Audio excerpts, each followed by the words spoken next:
Hey everyone, welcome back to another Slimefun Field episode with your host Boomer today. I don't know if you've heard yet or not, but a major announcement was dropped on the Slimefun Discord that the new and enhanced Autocrafters are available in Slimefun. Is right. Dev 846 popped out today, and actually we now up to 847. I'll talk about the differences between 846 and 847 in a minute. Today we're going to talk about, though, the two new Autocrafters introduced into core Slimefun, how they work, what they do, what they can't do, the pros and cons of each, how to craft them, what's involved, and a little bit of fun. Let's get started. First, let's look in the guide. These are all under cargo management. So go to your cargo. You're going to see the two new crafters, Autocrafter Vanilla and Autocrafter Enhanced for Slimefun items. Both of them need to be placed directly on top of a chest in order to work. And what we're going to show you today real quick here is just how easy it is to set these up. So we're going to place down a chest, boom, and we're going to put both of them on top of the same chest. Here's our Vanilla Autocrafter, crouch click, boom, same thing, crouch click, boom. Real simple, nice new texture, something unique that we haven't seen in a game. Pretty cool. So how do these work? Place the machine on top of a chest and make it craft anything that can be crafted using a normal crafting table. So it's a automated vanilla crafting table. So let's say I want to make sticks. I've got a stack of logs or planks here. I want to make sticks. I'm going to crouch, right click, right onto the Autocrafter. And every option that I have available will be shown. So right now it's saying in order to make 4 sticks, it needs to get 2 of these kind of planks, any one of them. There's another option to get sticks. You'll see it on the next page. I could use 2 bamboo to get a stick. I bet you didn't know that. So I'm going to choose the option because I don't have any bamboo in my inventory.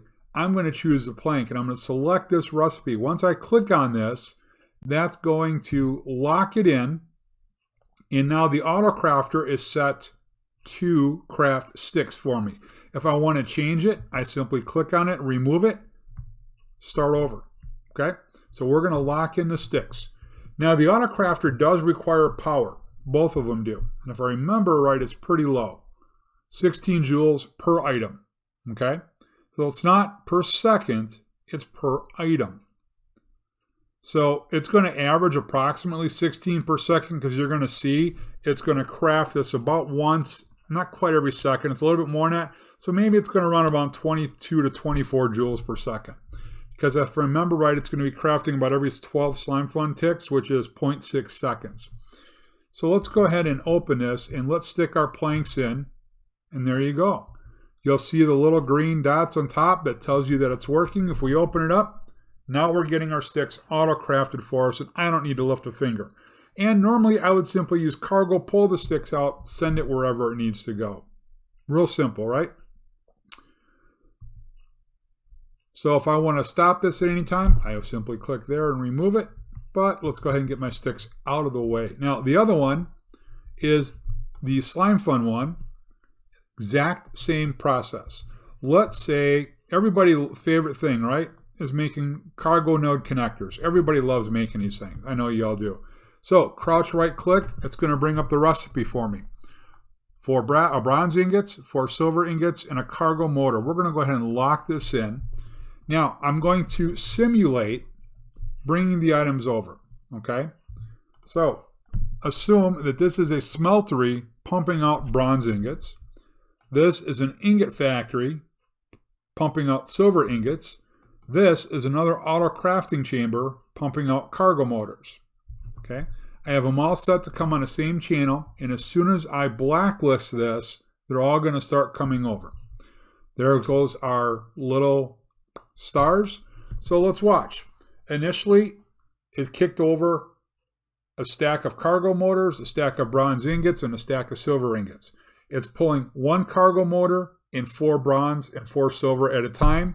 Cargo is bringing it over to finish the stack, so it doesn't look like it's depleting when in fact it actually is. If we come over here and look and watch, we can see 4 are coming over at a time. because that's what it needs to finish the available stack. Okay, so this is going to keep running. Look at that. We're getting a really good amount of cargo connectors. We're going to be able to make input nodes, output, advanced output nodes, whatever we need. Pretty nice. And it has the storage capacity of a double chest. Now, normally I would have cargo pulling my nodes out and sending them to a storage such as Fluffy Barrels or Infinity Storage. We're not going to do that today, though. I do want to talk about one of the disadvantages of this compared to the other Autocrafter that you're used to seeing already in the game. Let's talk about the automated crafting chamber. Now, this is the current Slimefun one that every time you open it says deprecated item, do not use. It still works. It's going to be left in the game for at least a few more weeks. This is going to give players a chance to pull their items out, remove this, put the new ones in place. The downside is this requires 2 blocks for either one. One for the chest, one for the crafter, where this fit in a 1 block space. So that is one of the disadvantages of this. With this one, once you had the recipe built, it didn't matter if any one of these ran out in terms of having backups on supplies. Okay? And I'll show you what I mean here in a minute. The bronze and silver ingots are over halfway emptied out. This one is still roughly 85% full. So what do you think is going to happen? Is this automated crafting chamber that we're simulating, this chest as an automated crafting chamber, continues to pump cargo motors, but it uses silver and brass ingots at 4 times the speed. Eventually, these two are going to run out. Cargo will have pulled all of them out, and there will be no more in this chest. But we've still got a ton of cargo motors. Cargo will bring those cargo motors into this chest and will start to fill up spaces. Let's say for whatever reason my dust factories got clogged on magnesium and they stopped producing silver dust to go to the ingot factories to bring silver over here. The downside of this, even though cargo is pulling these nodes out and sending them to a storage facility for me, cargo motors are still going to continue to come into this chest once bronze and silver ingots run out. Why is that a bad thing? Well, the cargo is going to pull these nodes out, like I said, and send them to a storage facility. But if only cargo motors are coming in here, what's going to happen? This chest will fill up with cargo motors and become ineligible or impossible to make more cargo nodes. This is not a bug. Please, please do not go to the GitHub or the server and say there's a bug. Boomer said it fills up. It's not a bug. All right? I'm going to call it a design flaw. Meaning, and maybe this was intentional. I don't know. I haven't asked. The old Autocrafters, that would never have been an issue because it would have just waited for more materials to come down, and the smeltery and the ingot factories or the other Autocrafter would have just stopped. They would have stopped working because it had nowhere for the material to go. Once you freed it up, silver would have started coming in here and Autocrafting. In here, look at that. We're already out of brass. We're out of bronze. We're out of silver. Cargo motors will keep coming in here. This chest will fill up. Even if I start producing more silver ingots, they can't get into the chest because the chest will be full. And it will stop it. So that's why I'm calling it a design flaw, because we're using a chest instead of this user interface. This user interface prevented that. This didn't. Now, the nice thing that the new one has that this one doesn't is if you haven't developed cargo yet and you're in the process and you want to mass craft something, you've got to stand here with this open and insert all the stacks of the items that you want to autocraft. And if you're making 8 or 10 or 12 stacks of something, you've got to stand here and wait for each one until you get cargo developed. So that's where the chest comes in. If I only want to make 4 stacks of cargo node connectors, I drop in 16 stacks of bronze, 16 stacks of silver, 4 stacks of cargo, and I'm done. There's my 16 stacks of connector nodes.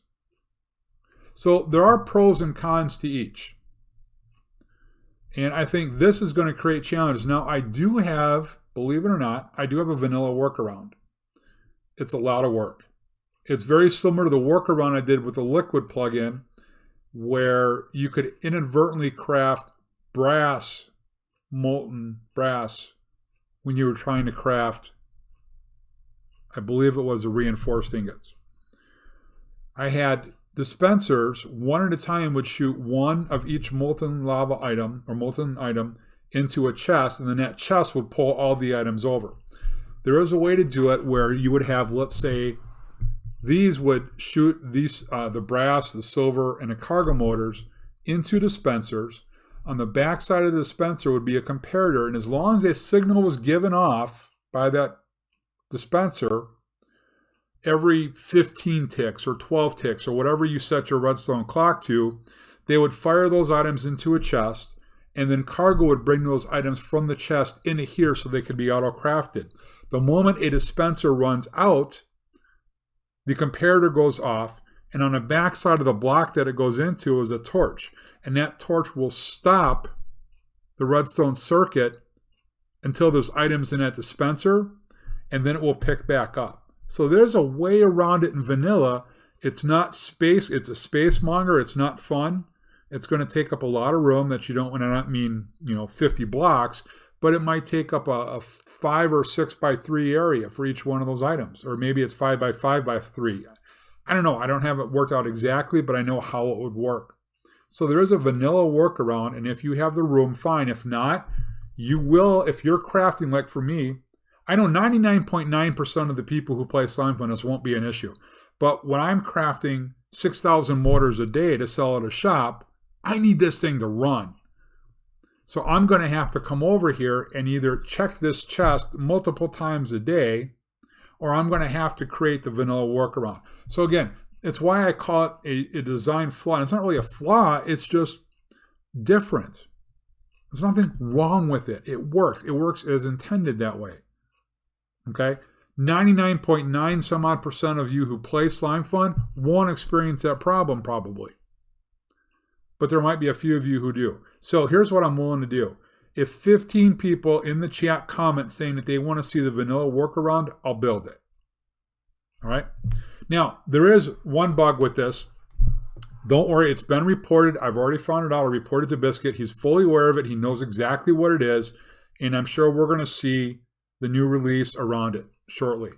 For example, if I want to craft, let's say electric motors, right? Whoops, not give boomer, there we go.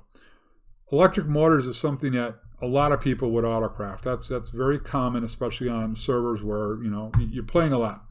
If you try to shift click this into the Slimefun crafter, it doesn't work. And the reason why is you can't place a cargo motor. And so there's a part of the code that checks, is this item placeable? Okay, it's not. There are a couple different options in Java where the devs can work around that so that whether they're using a listener or they do an after object event, something like that. I don't know the Java code at all, so please forgive me if I'm sounding silly. But there are a couple ways they can handle it. They want to do it the right way so that it benefits the server. It doesn't cause extra lag. It's optimized and all that good fun stuff. So hopefully within the next couple of days, I don't know for sure when it's going to come out. I'm crossing my fingers with the next couple of days we'll have the release. But if we don't, it's okay. I know Biscuit will get to it. Okay? Don't worry. It'll be done. It'll be done right. So that was Dev 846. 847 has a bug fix. A lot of us use infused hoppers to save space versus putting down 1,000 hoppers or having to use minecart rails and hopper minecarts to pick up items. What would happen? Oh, I guess an infused hopper. There we go. If you had items in here in the infused hopper and you were to break this, where did the items go? They would disappear. In Dev 847, that has been fixed. So now if you pick up a infused hopper and there were items in it, you will get those items back. We're actually playing in 846. I haven't downloaded 847 to the server yet. So that little bug has been fixed. But again, just kind of recap here, the machines do need to be powered, and that's why the connect node is up here. It's not the chest you have to power, it's the machines have to be powered. 16 joules per item. Again, every 12 Slimefun ticks is when it's going to craft, so about every 0.6 seconds, you're going to have to run about 23 to 24 joules per item that it's going to craft. So just keep that in mind as you're building out your power. If you have questions, comments, want to know more, best thing I can tell you is get the dev version, download it, play around with it, figure it out, okay? Once I hear of a bug fix, we'll get it out to you. Where are my pants? How did that happen? And where are my shoes? Oh my gosh, I've lost my shoes. Did you guys take my shoes? Anyways, let's go, guys. Show me what you can do. Let's go, Boomer, or let's go home. We'll see you later. I'm willing to bet that Wadding Trader's got my shoes. He's been wanting them for a long time. I bet you he's going to sell them back to me, too.